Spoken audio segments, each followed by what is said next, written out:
जटणी रे आरंभ होईछि बीजेडी प्रचार। जटणी डुमुणी मंदिर में पूजार्चना पर उभय सांसद प्रार्थी मनमथ राउतराय और विभूति बलवंत राय प्रचार शुभारंभ करते। हाटपड़िया शताधिक समर्थकों सहित एकत्रित होई 15 और 16 नंबर वार्ड में घर घर बुली प्रचार करते।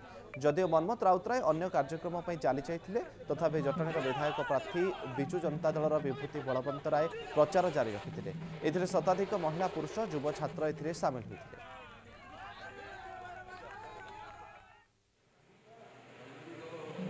शिक्षित युवक जहाँकर परिवार दीर्घदिन केवल जटणी निर्वाचन मंडली नुहे समग्र जिले में सुनाम अच्छी बापा परम सम्मान्य विधायक सुरेश कुमार राउतराय महोदय तांकरी सान पुओ श्रीमान कैप्टेन मनमथ राउतराय को एठी दायित्व देले ए संसदीय क्षेत्र प्रतिनिधित्व करने संसदीय क्षेत्र को नहीं पार्लियामेंट में पहुंचा।